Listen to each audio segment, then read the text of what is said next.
Adaaaaaa. You're watching the #1 podcast in the YouTube wrestling community, and I'm your host, Jean-Paul Leek, and this is Rope Break. Family, how are we doing? Tuesday morning, the week of Christmas. Hope you're all doing well. I know you're not doing too well if you watched Monday Night Raw last night because, again, fallout from TLC. Is this going to be a good show? Are we going to get really hyped up moving into the Royal Rumble? There's reports USA wants darker content. They want a more serious show. Did we get any of that? Let's find out. But the short answer is no. Thank you all for watching. No, just kidding. Of course, we're going to go through the whole show. But, of course, first off, check out everything from last week. Obviously, we have TLC. We have TLC in Spanish. Check out both of those reviews. Give them a thumbs up. Of course, all the weekly shows as well. And this week is going to be another busy week. So let's get right into it. The show opens up tonight with Charlotte Flair. Of course, the Queen was back at TLC. That was one of the big surprises, big things that happened. So, of course, she has to kick off the show. They show replay everything that happened. She makes her way to the ring and says, what would the Thunderdome be without the Queen? She says her night at the Thunderdome, her first night at the Thunderdome, she walked in as champion, and that's because it's who she is at her core. She also noted that Asuka, who is a friend, needed a hand yesterday, and she stepped up. She welcomes Asuka to the ring as her greatest opponent. So Asuka takes the mic. She starts speaking in Japanese. She's saying that the Empress of Tomorrow is a double champion, and she adds that Nia and Shayna were not ready for Asuka, and they were definitely not ready for her partner, Charlotte. So then Charlotte starts asking about the Raw Women's Championship, but then the conversation, it abruptly ends because Nia Jax and Shayna Baszler's music hits and they come to the ring. Jax jokes that it's good to see Charlotte. She reminds her that she's one who injured her arm, and she says that her robotic voice hasn't healed up in the 6 months, though. And then Charlotte comments that this robot voice kicked your ass last night. And then Shayna changes the tone, saying that she and Jax handed out season's beatings, including one to Kairi Sane and to Lana. So then cue Dana Brooke and Mandy Rose. They come out. They mock the appearance of Shayna Baszler and Nia before reminding them that they're not champs anymore. Charlotte cues a referee. Brooke and Rose will face Nia Jax and Shayna Baszler next. So, decent to, okay, I understand you got to start with Charlotte. That I'm like, whatever.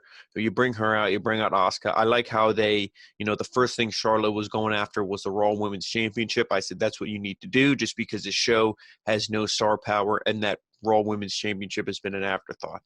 Of course, then you have to bring out somebody else to interrupt because you're not going to do that program right away. And then you bring out Mandy Rose, Dana Brooke. Once you bring out the whole, roster, that's, it's typical Monday Night Raw bullshit. So, and of course, it led into a match. So then this match, what do you want me to say about this? Mandy Rose is okay. She reminds me of Kenny Omega. Every other move is a knee strike. So she hits him just as good as Kenny. So I don't know. Maybe she should keep doing them. Dana Brooke is Dana Brooke. I'm not the biggest fan of hers. Nia Jax, I don't like at all. So really the only one I like in this match was Shayna Baszler. And thankfully she got the win because as this thing ends, Brooke goes full up on Shayna and she kicks out at 2. And then Shayna transitions into the Kirifuda clutch, but Brooke fights it off at first.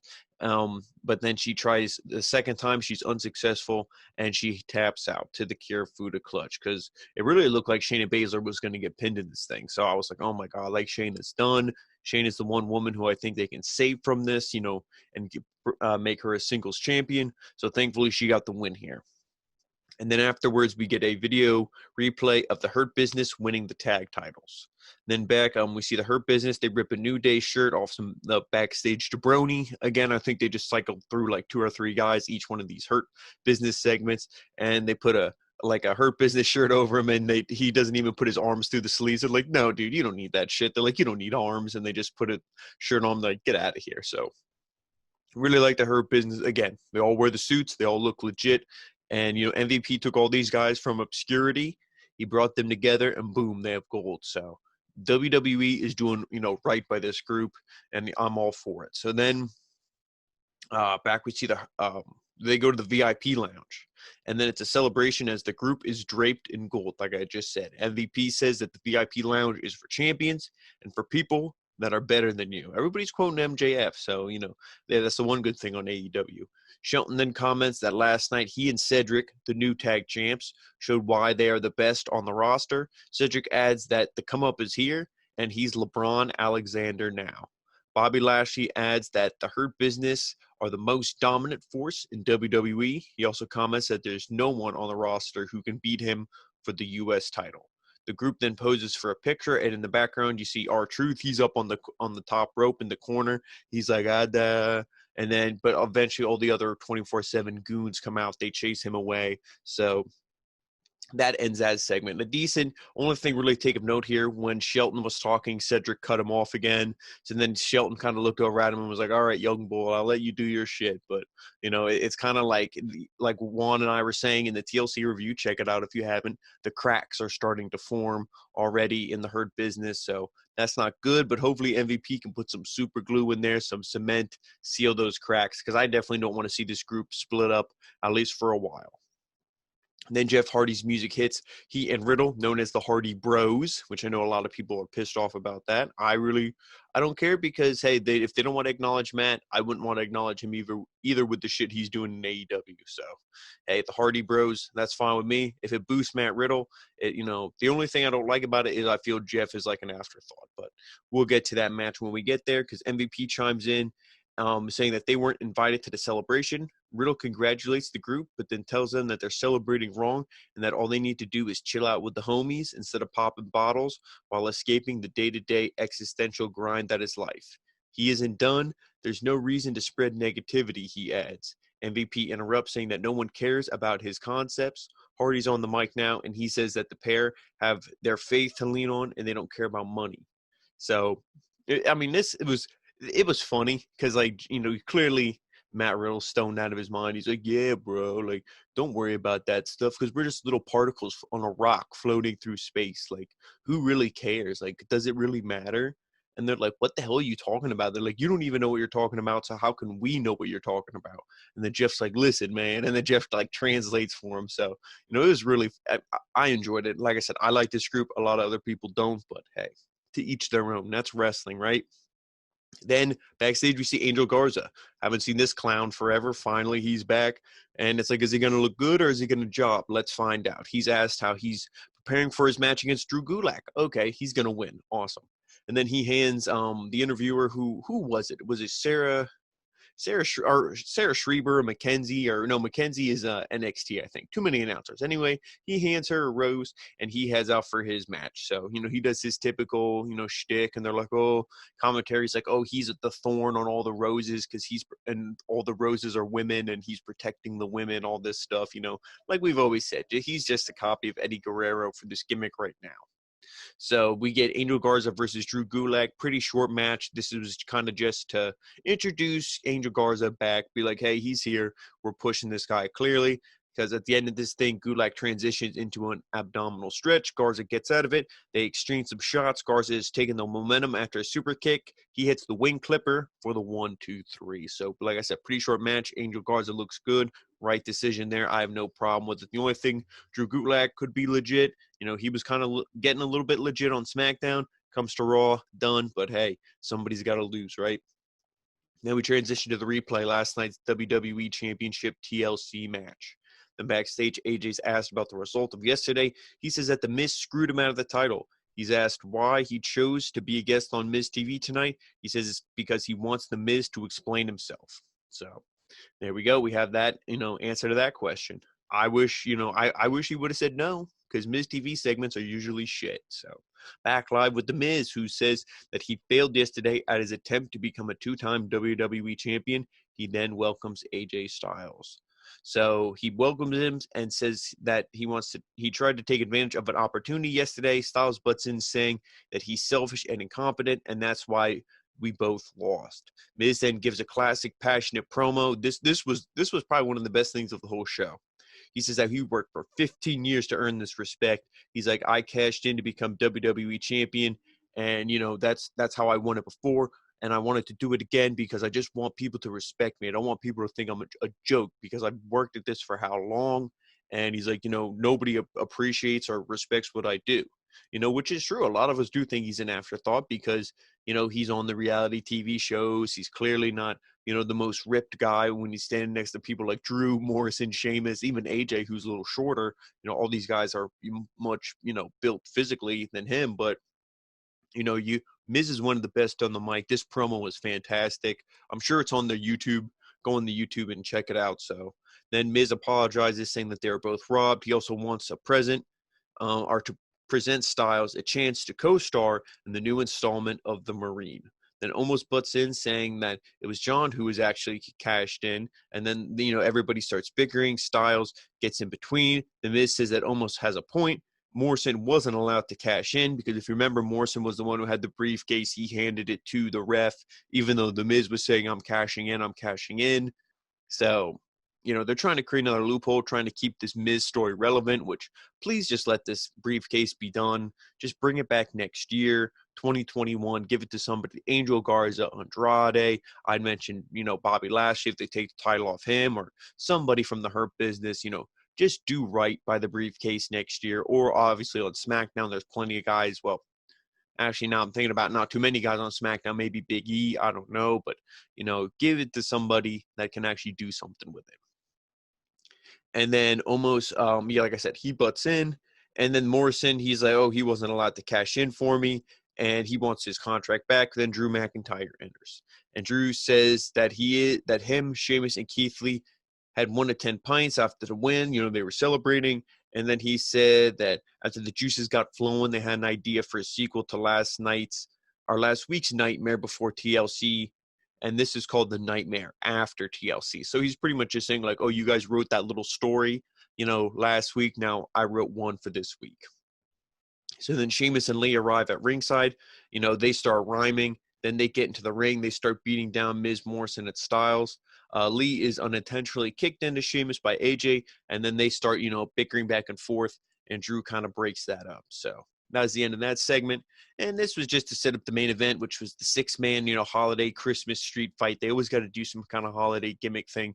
Usually they gave it to the New Day or some kind of job guys. This time they gave it to all the main event guys. So that I was kind of like, but, they did it the best they could when we got to the main event. But, this was okay. Good promo by The Miz. Then we see a video package of Retribution. They're trying to get Ricochet to join their ranks over the past few weeks. T-Bar then enters, and he faces Ricochet next. So then Sheamus and Lee, they're still mad at each other about what happened in the ring. Drew arrives. It tells them to cool it off because they have a 6-man street fight later. Drew then reminds Lee that Sheamus is the man you want on your team. Imagine the damage that you two can do together. So then we get to this match, and this was all right. Like I said, if Retribution would have been treated and presented the same way the Hurt Business is, then this feud would be a lot better. But this is almost like a very low tier mid card feud. Ricochet is like barely mid card because he's not featured in anything prominent. He's featured in this, but look how the Retribution has been featured recently. Not very good. So none of these two, it's not like, oh, this is a must-see feud or anything like that. No. This is what it is. I wish it was more because everybody involved is talented, but Retribution's portrayed like shit. Ricochet is beating them, but when you're only beating somebody who's shit, that really doesn't make you that good. So this thing, ends. Ali comes to ringside saying that Ricochet belongs with them. He fights him off, but T-Bar grabs Ricochet, hitting a torture rag, go to sleep for the victory. So really good, or the Feast Your Eyes, as, when he was, Dominic Dijakovic, in another life. So really good that, he got the win here. And post-match, T-Bar reminds Ricochet that Retribution is not his enemy, but his ally. And then he tells them to join the group, or it will be the end of his existence. So is he going to join the group? Probably not, because if he does, what do they do? Where do they go from here? I don't really know. I don't think creative knows either. And that's the main problem with this feud, and that's why no one can get invested. So then we transition post-match interview with Kofi and Woods from yesterday. Kofi says that the pair will bounce back like they've done many times in the past. So I guess we'll see the New Day soon. Hopefully they take a break. Kofi had 2 of his teeth busted or something. I saw the pictures. I'm sure that wasn't fun. So back to the ring, the Hurt Business entrance with Lashley and MVP in action. They will face Riddle and Hardy after the break. So this was a pretty good match. MVP is still solid. at his age. Jeff is great. Lashley is at the top of his game right now, I feel, and Matt Riddle is about the same. So this was really good. Jeff, unfortunately, was kind of just, he was the one who was taking all the bumps. He was doing all the selling and all of that. This match was really just to have, Matt Riddle look good. But, unfortunately, in the end, out of the two teams, it's like Jean Paul, who do you want to win? Who do you want to look strong here? And it's the heels. It's the Hurt Business because Lashley hits Riddle with a flatliner. He goes up for a stalling suplex, but Riddle breaks it up, tags in Hardy. Over the top goes Riddle, using Hardy as a vault to take out the rest of the Hurt Business. Hardy goes up top, but he misses a whisper in the wind. Lashley then locks in the Hurt Lock, and Hardy passes out. So at least he didn't tap out. He tried to fight out of it for a while. It wasn't like instant, like Dana Brooke, like, I'm done. No, he tried to fight out of it, but he eventually passed out.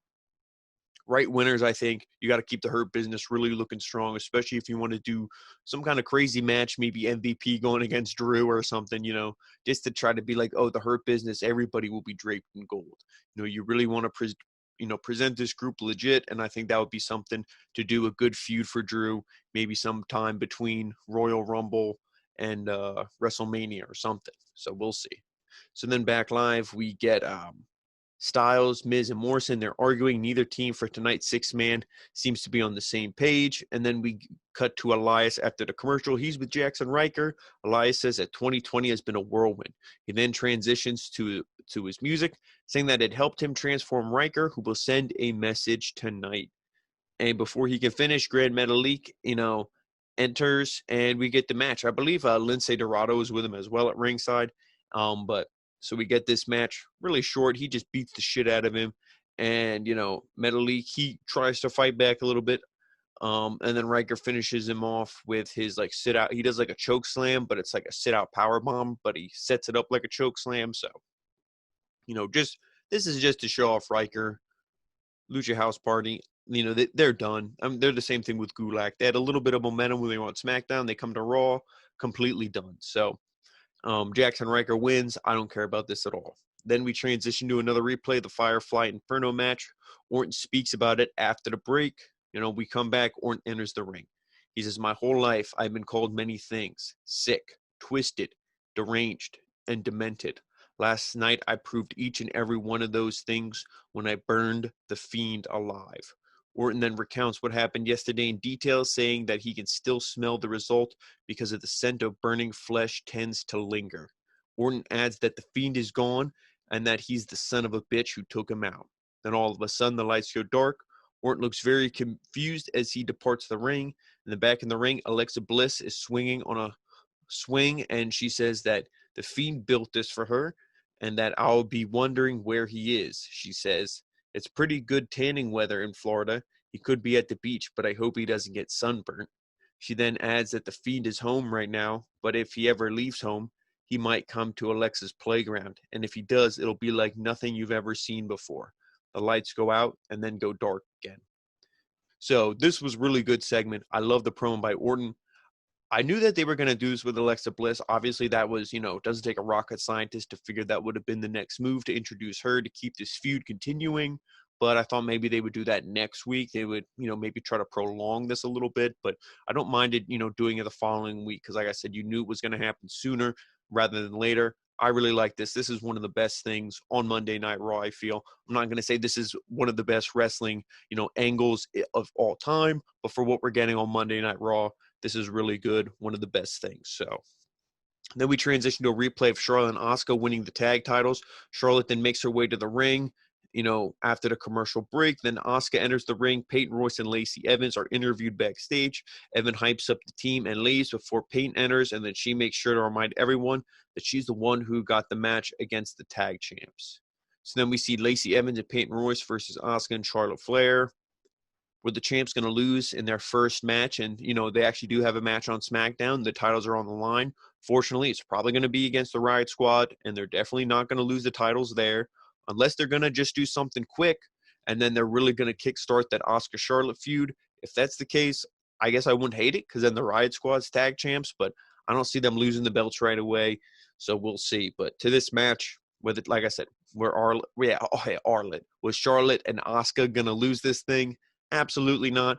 Evans, she tries to intervene. She gets a fall-away suplex for her troubles. And then Royce manages to lock in a single leg crab. Asuka hits her with a kick. Charlotte then takes off Royce off her feet and then secures a figure 8 for the victory. But before this was pretty much Asuka was the Jeff Hardy, except the baby faces won this because this match was really just to showcase Charlotte, make Charlotte look good. Asuka was the one who was selling, taking a lot of bumps, a couple of close falls, 2.5 counts. I'm like, Asuka, you're letting these two losers beat you up. But like I said, this was just to make Charlotte look good. So then we get a commercial break and we come back live. We get a video package of Titus O'Neil's community outreach. And then we see a replay of Drew, Lee, and Sheamus beating down The Miz and Morrison. Good for Titus O'Neil. I love all the stuff he does for the community and gives back. He's one of those people who is an unsung hero in WWE. Just want to shout out Titus O'Neil. So then back we see The Miz and Morrison. They get he's trying to get his Money in the Bank contract back. Looks like, this is, like I said, looks like this is going to be something that's just going to be going on. It's just like, just let it die. Just let it go. We don't care about the Money in the Bank anymore. So, you screw that storyline, so just let it go. I like how AJ grabs his phone, hangs it up. He's like, dude, I'm sick of this bullshit. So then we see Drew. He's entering, Sheamus, and then the commentators, they're hyping up this holiday street fight. Keith Lee, blah, blah, blah. Heels. Everybody makes their entrances. Let's finally get this thing going. And like I said, for a holiday street fight, normally you think of, the New Day. They always do this gimmicky shit, or Cesaro, Nakamura, or The Bar, or whoever. But no, this was all legit guys. We did see part of The Bar. Sheamus was in this. But they did it good. They had all the shit on the outside, the eggnog, the cookies, the candy cane, kendo sticks, all that. And all that really didn't come into play, except at the end, they were using the candy cane kendo sticks on each other, Morrison and Sheamus. And I believe, almost threw Morrison through a table when this thing all started to break down. And AJ got put through the other table by Drew. But it was all legit. They weren't coming out there just as pilgrims or just as Santa, none of that. They were pretty much like, we have to have the 6-man, tag match, fine. But, you want to put holiday shit on the outside, whatever. We're still going to treat this legit. So that's why I was like, okay, at least the main event guys made this feel as legit as they could. The only thing that was a little stupid is they said there's no DQ. But then when they were on the outside beating up, I believe it was Sheamus, who was, Keith Lee and Drew just kind of stood there and were watching and they didn't go help. And it's like, it's a no DQ, go over there and help him, or just, if they said no DQ in AEW, all 6 guys would, actually I lie, all 7 or 8, if you want to include Omos and the ref, they would have been all in the ring at once, or they would have been all on the outside because it's AEW. But, this is something where, the rules were a little bit contrived, but, they made the best out of it. At the end of this, Sheamus was the one who was kind of doing a lot of the selling in this match. But at the end of this thing, AJ gets back in the ring. Lee obliterates him with a pounce. Sheamus then hits an Irish curse backbreaker onto Morrison. AJ comes from behind, hitting Drew with a kendo stick candy cane. Drew responds by throwing AJ into a tree, and then he power bombs him into the table. So like I said, there was the table spot.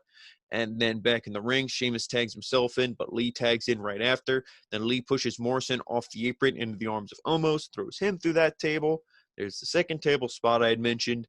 And then Lee hits the Spirit Bomb on Miz for the win. But you saw, because Drew was setting up for the Claymore, Sheamus tags himself in. Drew was like, okay, legit Sheamus, you want to get your revenge on him, that's cool. And then Sheamus is like, oh, doing his pose, like, come on, fella. So Lee's like, well, fuck you. You guys are wasting all this time. Lee tags himself in, runs over, hits the Spirit Bomb, and just ends this thing.